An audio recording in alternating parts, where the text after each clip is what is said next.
शांताकारं भुजंगशयनं पद्मनाभं सुरेशं विश्वाधारं गगन सदृशं मेघवर्णं शुभांगं लक्ष्मीकांतं कमलनयनं योगिभिध्यानगम्यं वंदे विष्णु भवभयहरं सर्वलोकैकनाथं। मंगलम भगवान विष्णु मंगलम गरुड़ध्वज मंगलम पुंडरीकाक्ष मंगलाय तनोहरि। ओम नमो भगवते वासुदेवाय। हिंदू धर्म में एकादशी व्रत को विशेष महत्व प्रदान किया गया है। एकादशी व्रत को सभी व्रतों में श्रेष्ठ माना गया है। एकादशी का व्रत भगवान विष्णु को समर्पित है। इस व्रत में भगवान विष्णु की विशेष पूजा की जाती है। इस व्रत को सबसे कठिन व्रतों में से एक माना जाता है। इस दिन विधि विधान से एकादशी का व्रत रखने से सभी मनोकामनाएं पूरी होती है और निसंतान दंपतियों को संतान की प्राप्ति होती है। एकादशी का व्रत सभी पापों से मुक्ति दिलाता है। वहीं परिवार में किसी एक सदस्य के भी एकादशी का व्रत करने से कई पीढ़ियों के सुमेरु सरीखे पाप भी नष्ट हो जाते हैं। पुत्रदा एकादशी पर सुबह स्नान करने के बाद व्रत का संकल्प लेना चाहिए। इसके बाद भगवान विष्णु की पूजा करनी चाहिए और उन्हें पीले रंग के फूल और तुलसी दल अर्पण करना चाहिए। इसके बाद भगवान विष्णु की आरती करनी चाहिए और पौष पुत्रदा एकादशी व्रत की कथा का श्रवण करना चाहिए। इससे सभी प्रकार की मनोकामनाएं पूर्ण होती है और भगवान विष्णु की कृपा आजीवन बनी रहती है। आइए सुनते हैं पौष पुत्रदा एकादशी व्रत कथा। धर्मराज युधिष्ठिर भगवान श्री कृष्ण से कहते हैं, हे भगवान, आपने पौष कृष्ण एकादशी अर्थात सफला एकादशी का महात्म्य बताकर बड़ी कृपा की। अब आप कृपा करके मुझे पौष मास के शुक्ल पक्ष की एकादशी के विषय में बताइए। इस एकादशी का क्या नाम है तथा इसके व्रत का क्या विधान है, इसकी विधि क्या है, इस व्रत को करने से किस फल की प्राप्ति होती है और उसमें कौन से देवता का पूजन किया जाता है, कृपया यह सब विधान पूर्वक कहिए। श्री कृष्ण भगवान कहते हैं, पौष मास के शुक्ल पक्ष में आने वाली एकादशी को पौष पुत्रदा एकादशी के नाम से जाना जाता है।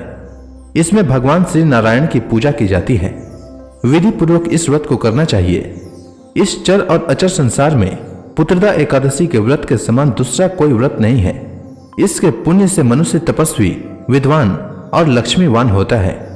इसकी मैं एक कथा कहता हूं, सो तुम ध्यान पूर्वक सुनो। भद्रावती नामक नगरी में सुकेतुमान नाम का एक राजा राज्य करता था। उसके कोई पुत्र नहीं था। उसकी स्त्री का नाम सैव्या था। वह निपुत्री होने के कारण सदैव चिंतित रहा करती थी।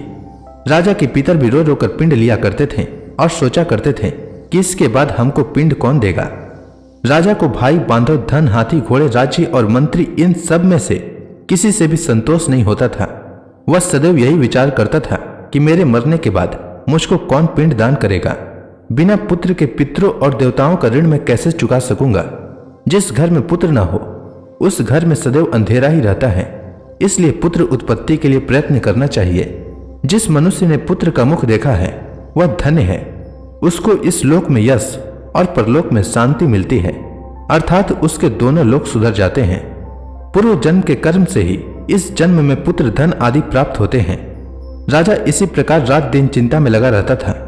एक समय तो राजा ने अपने शरीर को त्याग देने का निश्चय किया, परंतु आत्मघात को महान पाप समझकर उसने ऐसा नहीं किया। एक दिन राजा ऐसा ही विचार करता हुआ अपने घोड़े पर चढ़कर वन को चल दिया तथा पक्षियों और वृक्षों को देखने लगा।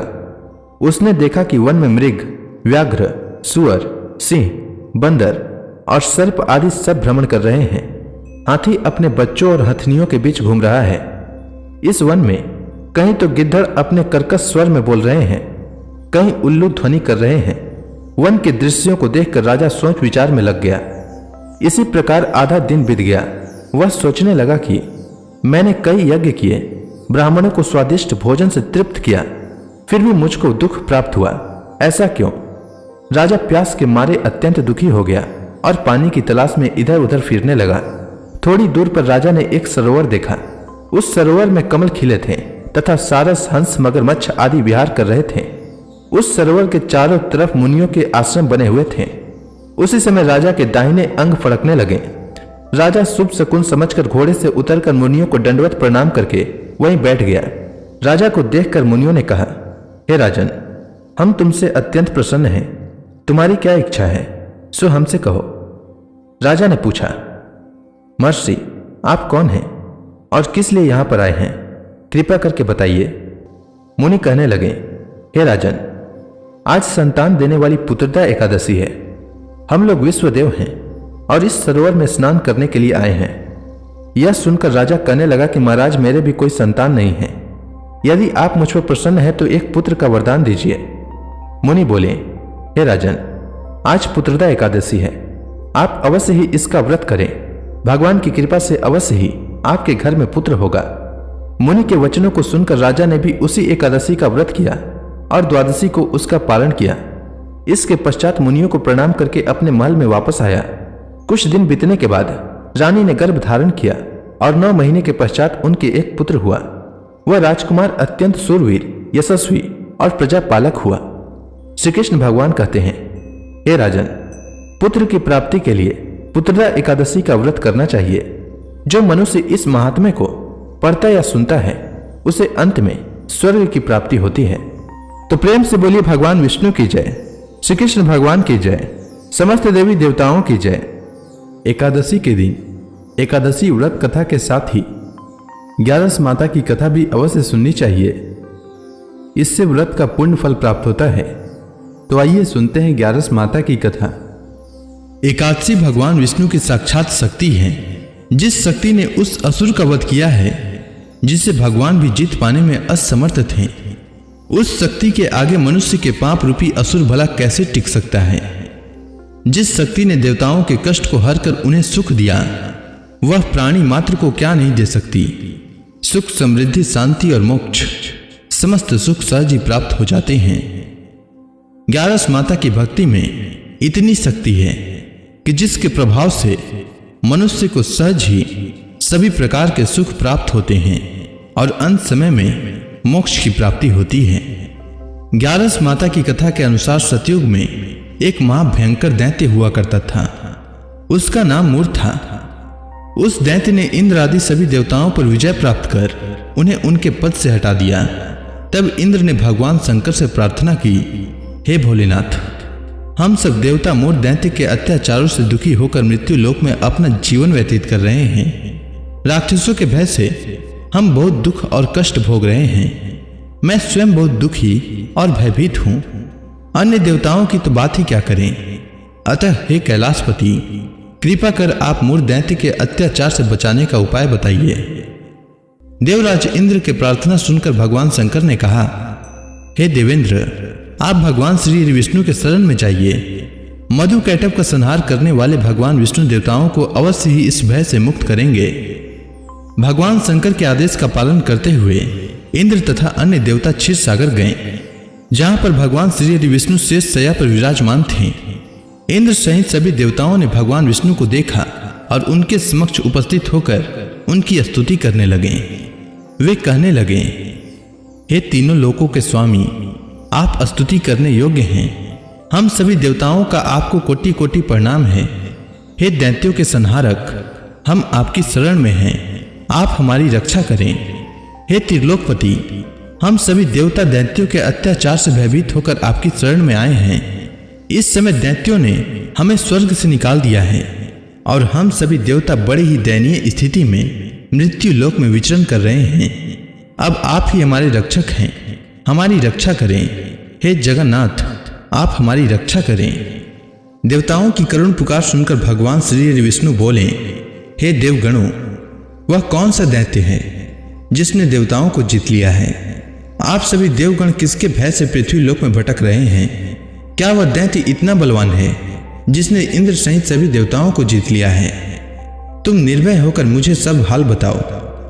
भगवान विष्णु के इस स्नेहमयी वचनों को सुनकर देवेंद्र ने कहा, हे प्रभु, प्राचीन काल में ब्रह्म वंश में उत्पन्न हुआ नाड़ी जंगम नाम का एक असुर था, जिसका मूर नामक एक पुत्र है, जो चंद्रवती नामक नगरी में निवास करता है, जिसने अपने बल से मृत्यु लोक और देवलोक को जीत लिया है और सब देवताओं को देवलोक से निकालकर अपने दैत्य कुल के असुरों को इंद्र, अग्नि, यम, वरुण और चंद्रमा आदि सभी को लोकपाल बना दिया है। वह स्वयं सूर्य बनकर पृथ्वी को तापता है और स्वयं मेघ बनकर जल की वर्षा करता है। अतः आप इस बलशाली भयानक असुर का संहार करके देवताओं की रक्षा करें। देवेंद्र के मुख से ऐसे वचन सुनकर भगवान विष्णु बोले, हे देवताओं, मैं आपके शत्रु का शीघ्र ही संहार करूंगा। आप सभी इसी समय मेरे साथ चंद्रवती नगरी चलिए। देवताओं की पुकार पर भगवान विष्णु तुरंत ही उनके साथ चल दिए।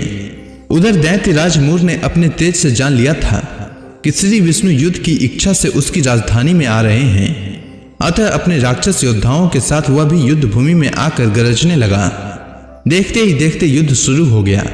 युद्ध शुरू होने पर अनगिनत असुर अपने अस्त्र शस्त्रों को धारण कर देवताओं से युद्ध करने लगे, किंतु देवता तो पहले ही डरे हुए थे। वह अधिक देर तक राक्षसों का सामना न कर सके और भाग खड़े हुए। तब भगवान विष्णु स्वयं युद्ध भूमि पर आ गए। दैत्य पहले से भी ज्यादा जोश में भरकर भगवान विष्णु से युद्ध करने लगे।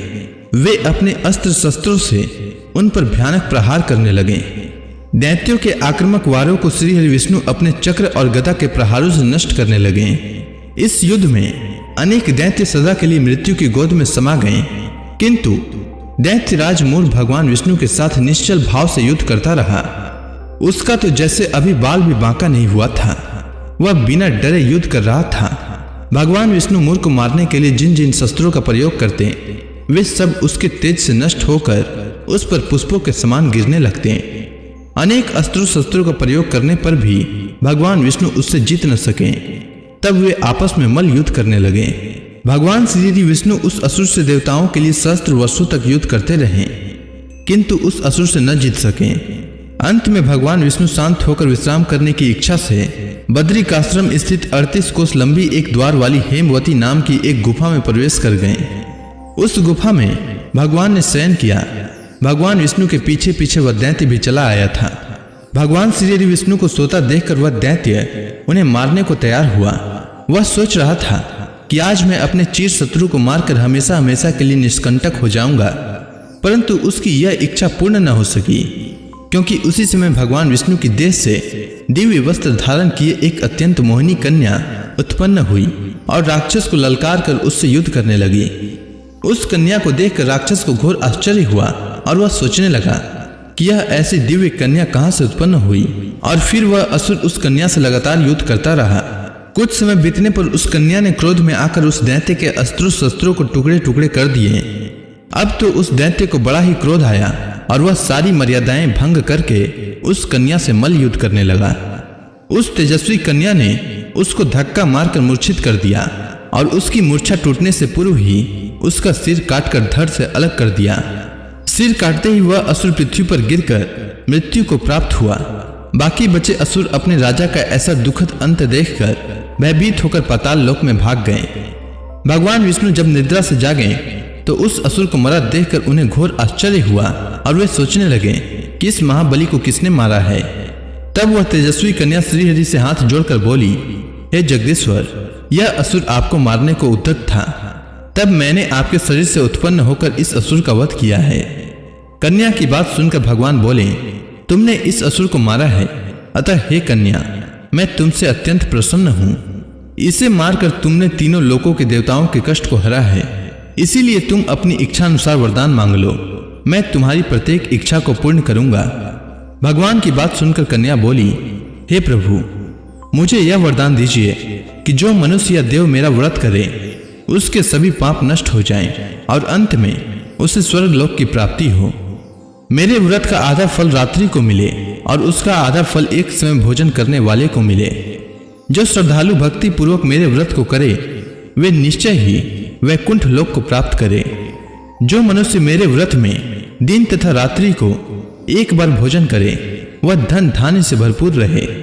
कृपा करके मुझे ऐसा वरदान दीजिए। भगवान श्री विष्णु ने कहा, हे कन्या, ऐसा ही होगा। मेरे और तुम्हारे भक्त एक ही होंगे और अंत में संसार में प्रसिद्धि को प्राप्त होकर मेरे लोक को प्राप्त करेंगे। हे कल्याणी, तुम एकादशी को पैदा हुई हो, इसीलिए तुम्हारा नाम भी एकादशी हुआ, तथा जो मनुष्य इस दिन व्रत करेंगे उनके समस्त पाप समूल नष्ट हो जाएंगे। तुम मेरे लिए अब तीज, अष्टमी, नवमी और 14 से भी अधिक प्रिय हो। तुम्हारे व्रत का फल सब तीर्थों के फल से भी महान होगा। यह मेरा अकाट्य कथन है।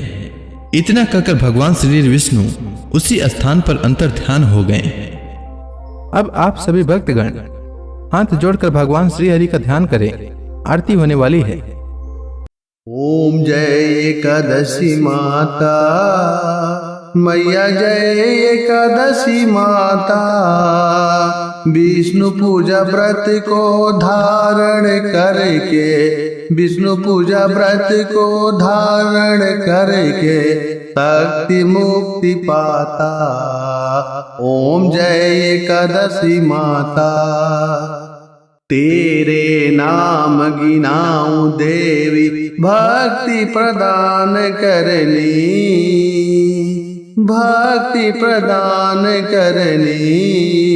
गण गौरव की देनी माता, गण गौरव की देनी माता, शास्त्रों में बरनी। ओम जय एकादशी माता। मार्गशीर्ष कृष्ण पक्ष की उत्पन्ना, विश्व तारणी जनमी, मैया विश्व तारणी जनमी। शुक्ल पक्ष में हुई मोक्षदा, शुक्ल पक्ष में हुई मोक्षदा, मुक्तिदाता बन के भरमी। ओम जय एकादशी माता। पौष के कृष्ण पक्ष की सफला नामक है, शुक्ल पक्ष में होए पुत्रदा, आनंद अधिक रहे। ओम जय एकादशी माता। नाम सट तिला माघ मास में कृष्ण पक्ष आवे, मैया कृष्ण पक्ष आवे। शुक्ल पक्ष में जया कहावे, शुक्ल पक्ष में जया कहावे, विजय सदा पावे। ओम जय एकादशी माता। विद्या फाल्गुन कृष्ण पक्ष में शुक्ला अमला की, मैया शुक्ला अमला की। पाप मोचनी कृष्ण पक्ष में चैत्र महाबली की। ओम जय एकादशी माता। चैत्र शुक्ल में नाम कामदा, धन देने वाली, मैया धन देने वाली। नाम बरूथनी कृष्ण पक्ष में बैसाख माहवाली। ओम जय एकादशी माता। शुक्ल पक्ष में होए मोहिनी, अपराज्येष्ठ कृष्ण पक्षी, मैया अपराज्येष्ठ कृष्ण पक्षी। नाम निर्जला सब सुख करने, शुक्ल पक्ष रखी। ओम जय एकादशी माता। योगिनी नाम आषाढ़ में जानो, कृष्ण पक्ष करनी, मैया कृष्ण पक्ष करनी। देव सैनी नाम कहायो, शुक्ल पक्ष धरनी। ओम जय एकादशी माता। कामिका श्रावण मास में आवे, कृष्ण पक्ष कहिए। श्रावण शुक्ला होए पवित्रा, आनंद से रहिए। ओम जय एकादशी माता। अजा भाद्रपद कृष्ण पक्ष की परिवर्तनी शुक्ला, मैया परिवर्तनी शुक्ला। इंद्राश्विन कृष्ण पक्ष में व्रत से भवसागर निकला। ओम जय एकादशी माता। पापांकुशा है शुक्ल पक्ष में आप हरणहारी, मैया आप हरणहारी।